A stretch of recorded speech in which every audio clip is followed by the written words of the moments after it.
大家好，我是周全，非常荣幸受邀参加 Bitcoin SV 首届中文开发者大会。我演讲的题目是从点对点到小世界，节点和比特币网络，主要面向对比特币底层网络结构感兴趣的听众，也欢迎广大的开发者参与。本次演讲将深入探讨比特币网络的拓扑结构，讨论节点之间为什么需要紧密连接，曼达拉网络是如何演化出来的，什么是小世界网络，什么是超小世界网络，以及比特币分层网络的基本概念，以及它对应用开发的启发等。下面我将正式开始主题演讲。一个经常被问到的问题是，作为开发者，我需要运行节点吗？换句话说，到底谁才应该运行全节点？全节点的定义是什么？根据比特币白皮书第5章的定义，比特币网络由一种类型且只有一种类型的节点构成，也就是矿工。比特币节点具有创建区块、验证区块和传播区块的能力，也就是说，有算力的节点才是真正的节点，才会对比特币网络有所贡献。第二个知识点，我想讲讲点对点的概念。点对点网络也被称为对等网络，意思是指人们在没有中间人的情况下，直接向彼此发送消息。从逻辑上看，在比特币系统中有2层点对点网络，分别是矿工之间的点对点网络和用户之间的点对点网络。这2层网络在实际上是浑然一体、紧密联系的。矿工们组成了一个点对点网络，他们互相传输区块和交易信息。矿工被激励要尽可能快地将区块传递给其他的连通节点，以便他们能在这个新区块上继续挖矿，延长区块链，从而获得奖励。为了做到这一点，矿工们彼此紧密连接。在理想情况下，这将形成一个完全图，图中所有的节点都互相直接连接，也就是每个矿工都与其他的矿工直接相连。但实际情况并非如此，因为硬件机器会受到实际连接能力的限制，矿工只会与大多数的其他矿工保持连接，而不是全部。这会形成了一个接近于完全图的网络图，我们称之为近完全图。矿工间的点对点网络可以解决双重支付的问题，而用户间则具有完全不同的点对点网络。用户不一定直接与矿工联系，也不会被激励地连接到所有其他的用户。用户只会与他们想要的其他用户建立联系。这些用户间的连接关系会形成一个网状网络，就像现实世界中的经济交易一样。用户只会与他们关心的用户保持连接，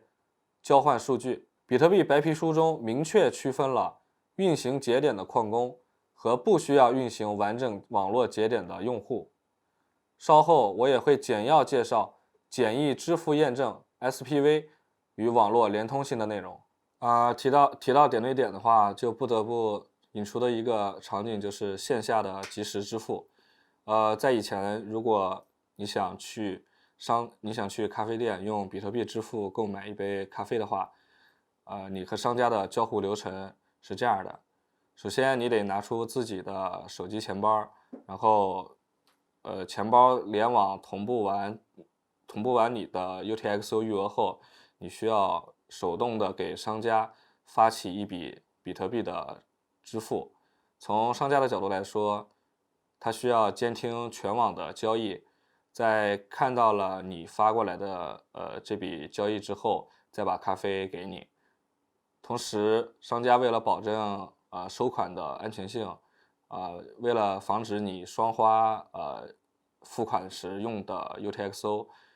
他会要求你等待3-5分钟，来保证自己一定能收到这笔钱。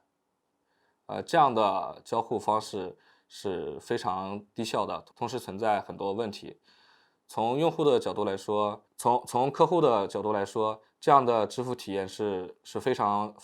不友好的，因为购买咖啡是一个非常快的过程。如果你每次购买咖啡的时候，商家都需要你等待5分钟、10分钟的话，这样的支付方式是无法让人接受的。从商家的角度来说，商家为了能及时的看到你发过来的比特币，它需要监听全网的交易数据。随着整个比特币网络的扩容，越来越多的交易会发到网络中。如果是单纯的监听全网数据的话，并且在这样海量的交易中筛选出商家他们自己感兴趣的交易，这样的一个做法是非常低效，也是非常耗费计算资源的。第二个问题是，商家无法对应客户的购买行为和具体的比特币交易之间的关系，所以我们有了 BIP270这样一个基于点对点理论的一个规范商家和客户间支付流程的一个协议。正如我们熟悉的这个支付系统一样，整个 BIP270是一个可扩展，也是一个可扩容的支付模型。如果用户和商家之间使用 BIP270这样的交互模式来付款的话，当用户发起一笔付款请求时，商家会给客户一个支付模板，客户只需要将提前准备好的 UTXO 填入模板中，并且直接签名这笔交易就可以了。用户随后将签名好的交易直接发送给商家，商家拿到用户认可的签名交易后，可以直接将这笔交易发送给与商家合作的矿工，来完成结算系统的数据同步。从用户的角度来说，购买咖啡只需要他自己的同意和签名就可以。用户并不关心这笔交易是否能最终成功完成，商家是否能收到这笔钱是由商家自己的行为来决定的，所以他们会及时的将用户发来的已签名的交易及时的发送给矿工，来实现及时的系统的结算。基于这个 BIP270，我们可以仿照传统的 POS 机交互的方式来设计出一个新的扫码支付的流程。这样的扫码支付的交互方式跟 BIP270的共同点在于，商家会主动广播用户发来的已签名的交易，交易由商户去通知矿工，是对商户本身安全性的一种更好的保证。扫码支付的方式与传统 BIP270交互方式的不同点是，在扫码的方式里，用户钱包只会显示一个标识自己身份的一个二维码，而系统里也会多一个钱包服务器作为整个交互的参与者。这个参与者同时要告诉钱包软件什么时候对哪一笔交易签名，也要帮助商家来关联一笔具体的比特币交易和现实世界中的某个用户的购买行为相关联。基于 BIP270的整个支付交互的方式会有这样的几点好处。第一点是商家不再需要像传统的模式那样监听全网的海量交易，并且从海量的交易中筛选出自己感兴趣的真正的由用户购买咖啡时发起的那些比特币的支付。在海量的交易中筛选出这样的交易是非常耗费资源，也是非常低效的一件事情。同时，因为用户和商户之间，他们都使用 SPV 的方式来发送比特币交易，这样的话，用户和商户都会在本地各自保存自己的 UTXO，所以当用户发起比特币支付的时候，他们的客户端是可以离线的，这样对用户的手机的网络环境就会有更宽松的一个。最后，由于交易是由商家通知给矿工的，客户是不知道具体的通知时间的，所以这样的一种通知方式能很好的隐藏用户双花 UTXO 的攻击时间窗口，来提高商家自己收款的一个安全性。BIP270传统的交互方式和扫码支付的交互方式实现了SPV 的大致流程，对交易的验证也只需要很少的运算资源就可以完成。这保证了大部分支付场景下，想验证交易时都不需要耗费大量的计算资源，同时整套方案也是可以方便扩展，并且可以快速扩容的。在明确了节点的概念之后，我将详细说明比特币网络的拓扑结构。先要介绍的内容是曼达拉网络。很多人都应该从 Craig 博士那里多次听说过这个名词。曼达拉网络这个词第一次出现在了这篇论文中，这是2014年《自然》杂志上的一篇论文，主要讲了几个知识点。第一个是超小世界，超小世界网络的背后是节点间的高连通性，也就是从一个节点到另一个节点，不需要经过很多的中间节点。这和比特币的网络是非常相似的，因为在比特币网络中，一个比特币节点，它希望能很快的传递信息到其他的比特币节点，其中最快的方式就是直接连接。同时，整个网络拓扑是一张超稀疏的图，意思就是说，每个节点或者说每个图中的顶点，它们都连接到相对较少的其他顶点。这是一个低成本的连接，和比特币网络中的节点的连接情况非常相似。比特币网络中的全节点，他们并不希望连接到所有的成千上万的用户，因为这没有必要，既增加了矿工的成本，又降低了他们的效率。矿工只希望与其他的矿工节点保持良好的连接，而不是所有的用户。所以如果把整个比特币网络包括用户看成是一个整体的系统的话，它和曼达拉网络是非常像的。另外一点，在论文的题目中没有提到的是，曼达拉网络的健壮性，也就是系统在异常和灾难情况下的生存能力，这一点和比特币网络又非常相似。如果有一个比特币节点退出了网络，那么其他的节点完全可以胜任这个节点所需要做的工作。下面我们通过建立曼达拉网络的过程来了解一些基本概念。曼达拉网络有3个参数 N1、B 和 Lambda。N1 表示的是中心层节点的个数，在曼达拉网络中，中心层的节点构成了一张完全图。当我们扩充网络层时，需要做3步操作。第一步是添加 B 个顶点到最外层，这里的 B 等于2。之后要将新添加的节点都连接到 Lambda 个同层的节点。最后，这些新加入的节点都要连接到它所有的祖先节点。当我们要向网络中加入一层新节点时，第一步就是每一个内层的节点都要连接到2个外层的节点向外延伸，然后每一个第2层的节点都应该连接到另外2个第2层节点。这时候，所有的2层节点都已经连接到了它的祖先节点，所以第2层网络的构建就结束了。然后我们继续扩充第3层网络，先加入2个第3层的节点，然后把每个新加入的节点都与它们的祖先节点直接相连，就像图中所示的那样。所有的第2层节点都要做同样的扩充操作，所以网络变成了现在的样子。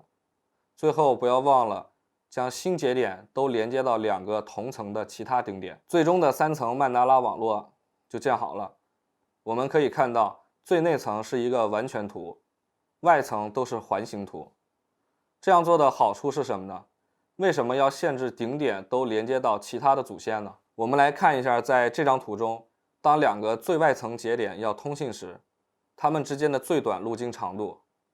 也就是边的个数是3。2个最外层的节点都可以借助中心层的节点来传递信息，都可以将中心层的节点作为自己的下一跳。同时注意到，图中任意2个节点之间的最短路径长度，也就是说整张图的最大最短路径长度都不超过3。另一个好处是方便计算，当确定了 N1、B 和整张图的层数时，就可以知道整张图中顶点的个数。比如说我们建立的3层的曼达拉网络，这张图中就有一共21个顶点，最内层是一个顶点个数为3的完全图，每向外扩充1层就要每个顶点就会延伸出2个下一层的节点，所以第2层的节点个数为6。再延伸第三层时，6个节点又会延伸出12个第3层节点，所以整张图的节点个数是3加6加12等于21个。这2张图来自刚才提到的那篇论文。左边的 A 型曼达拉网络由3个参数控制，如果不看最外层的话，跟我们刚才建立的网络图是一样的。我们把不同的中心层节点和它们的子孙节点用不同的颜色标注出来，可以定义出社区的概念。相同颜色的顶点属于同一社区，这对比特币网络的应用会非常有用。相应的，我们刚才提到了最大最短路径的概念，可以很直观地想到，任意2个最外层的顶点都可以各自通过一条边直达中心层的祖先顶点，2个中心层节点之间再加一条边，就可以让这2个外层顶点相通。所以整张图的最大最短路径是3。刚才提到的最大最短路径其实是描述最坏的情况，我们还要考察平均最短路径的长度。我们用 Lij 来表示顶点 i 到顶点 j 的最短路径，可以将顶点 i 和所有其他顶点的路径长度之和相加，再除以整张图中路径的个数，就可以得到平均最短路径的长度，也就是第一行公式表达的意思。因为曼达拉网络是对称的，所以我们可以继续简化公式，计算后得到，当 n 趋向于无穷大时，整张图的平均最短路径长度是 2.67。当 n 趋近于无穷时，如果平均最短路径趋近于一个常数的话，我们称这个网络是一个超小世界网络。如果当 n 趋近于正无穷时，整个图的平均最短路径长度趋向于 log n 的话，我们称这是一个小世界网络。下面我们来自己计算一下曼达拉图的平均路径长度。先把关注点放在核心层的这个红色节点上，可以数一下，与这个红色节点相连且路径长度为1的顶点一共有8个。用相同的计算方法，可以数出与刚才红色顶点相连的路径长度为2的其他顶点一共有12个。没有路径长度为3的连接与核心层的红色节点相连，所以我们可以算出来，红色节点到其他所有相连节点的所有路径长度的和是32。因为同层的所有节点，它们的情况都是一样的，所以每层我们都只需要考虑一个顶点就可以了。我们可以用同样的方法考察第2层中的红色节点，可以算出来它们的平均最短路径长度的和是42。对于第三层中的红色节点，它们的平均最短路径长度的和是45。把刚才的结果带入前面提到的公式，可以得到平均最短路径的长度是 2.11。根据刚才的定义，当 n 趋近于正无穷时，如果图的平均最短路径长度趋向于一个常数，也就是说我们刚才建立的这个曼达拉网络是一个超小世界网络。这是一张原论文中的计算统计图，横坐标是图中顶点的个数，纵坐标表示的是对应节点的曼达拉网络的平均最短路径长度。可以看到，当图中有21个顶点时，曼达拉网络的平均最短路径长度是 2.11， 也就是蓝色箭头所指的黑色圆圈，说明我们的计算结果与论文的结果是一致的。那曼达拉网络真的可以用来描述比特币网络吗？我们先来看一下 Craig 博士在2018年发表的论文，这是他对当时比特币现金网络的分析。在表格的最后一栏， SPL 表示的是最短路径长度，数值在 1.8 左右，这和我们刚才计算的曼达拉网络的平均最短路径长度相差不远。我们可以说，比特币网络和曼达拉网络都是超小世界网络，在这点上它们是极其相似的。但是曼达拉网络有一些严苛的规则，这些严格的节点连接规定在比特币网络中会显得非常不自然。正因为这些相同点和不同点，以至于产生了一个全新的概念，叫比特币分层网络，也就是 Craig 博士在2020年 CoinGeek 伦敦大会上的演讲内容。比特币分层网络与曼达拉网络非常相似。比特币分层网络也是层级的结构，第一层的网络形成了一张近完全图，我们可以称之为矿工节点核心层。外层网络节点的连接数互相接近，但比特币分层网络与曼达拉网络有非常重要的不同之处。外层网络节点可以连接到多个核心节点，同时外层网络节点与其他外层节点的连接数可以自由选择。让我们看一下这个带入现实角色后的比特币分层网络。第一层是核心层，我们也叫矿工层。核心层形成了一个有 N1 个顶点的近完全图，图中绿色标识的3个比较大的圆圈就是矿工层。第二层我们可以称之为服务商层，每个顶点都连接到了 M 个核心层的顶点，这里的 M 等于2，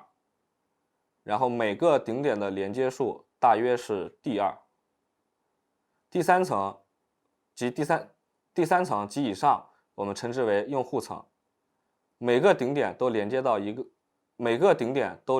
至少一个2层的顶点，也连接到了所有的祖先节点。如果我们把连接到相同核心顶点集合的顶点用相同的颜色标注出来的话，可以定义出社区的概念。一个社区可以建立于服务层的协议，比如像 YZSV 一样的高交易量、低交易费的社区，也可以根据地域划分出大都市区域网，例如香港的大都市区域网或上海的大都市区域网。Craig 博士在主题演讲中提到了3种应用场景，分别是排序和时间戳、分布式数据库以及智能合约。在开始具体的案例之前，先讲讲简易支付验证 SPV 与核心层的连通性。比特币分层网络的一个决定性特征是外层各层节点都有一个类似 SPV 的连接方式连通到核心层，它们可以发送交易到核心层的节点，也可以询问核心层节点某个交易是否在他们的交易内存池中或正在计算的区块中，可以询问历史区块中的某个交易的默克尔证明，也可以询问最新的区块头列表。很多应用场景都不需要比这个更复杂的连接。一些企业级的应用场景可能需要核心层主动提供更多的数据，比如符合某些特定条件的交易，例如 OP Return 旗帜、白名单或者2级共识协议的内容。智能合约是没有均码的解决方案的，轻量级的智能合约只需要提供类似 SPV 的连接方式，而企业级的智能合约则需要合同协议确保与核心层的连接畅通、稳定，来满足他们更大的数据需求。比特币分层网络的第一个应用场景是排序和时间戳服务。时间戳服务会生成一系列的公钥和私钥链，这些密钥可以用来签署一系列的交易。在每个交易中 ，OP Return 后面会跟上一个数据包，数据包包含在某段时间内时间戳服务器收到的所有数据项的排序集合。为了更安全，数据项可以连接成链，强制形成一个可以证明的有序序列。它们可以是哈希链，也可以是公钥链和电子签名链，或者是 APAZO 链。通过使用比特币分层网络和门线签名，我们可以提供稳定的分布式时间戳服务。这样的服务提供了一个可扩容的，让全世界每个人都很方便地达成共识的一种方式。共识的内容可以是数据库中数据修改请求的有序序列，或者是智能合约的各个有序阶段，也可以是证书机构的有序备案记录比特币分层网络的第二个应用是分布式数据库。根据 CAP 理论，分布式数据库无法同时实现可用性、统一性以及分区容错性。Cassandra 数据库是一个 AP 系统，通过牺牲统一性来最大化的实现可用性和分区容错性。Cassandra 最后的一致性依赖于所谓的最终一致性机制，只要给予足够的时间，数据库中的数据最终可以达成一致。这样的方式局限了扩容性。解决方案是使用比特币分层网络，建立于核心层网络。核心节点就像协调员决定所有操作的顺序，导向最终一致性。节点不再需要连接到其他所有的节点，因为它们可以依赖核心层节点的协调。比特币分层网络的拓扑结构可以应用在绝大多数的智能合约上。首先是中心层，有2个黑色的中心节点参与，任务是接收智能合约节点和智能合约用户发出的交易，但他们并不关心数据来源是哪个具体的智能合约。第二层由智能合约节点构成，我们可以部署多个重复的智能合约节点来均衡负载，增加网络的弹性。智能合约的用户则是活动在比特币分层网络的第3层，所有改变智能合约状态的交易都会被传播到第2层，来确保合约的一致性。同时，这些交易也会被核心层的矿工记录在案，在上链后可以被所有人验证数据的正确性。以上是我本次演讲的全部内容，感谢大家收听。欢迎大家将本次大会推荐给身边的区块链行业从业者，并持续关注 CSDN 上的 Bitcoin SV 开发者专区 bsv.csdn.net。感谢大家参加本次 Bitcoin SV 首届中文开发者大会，后续其他嘉宾还会带来更精彩的演讲内容，请大家不要错过，继续收听。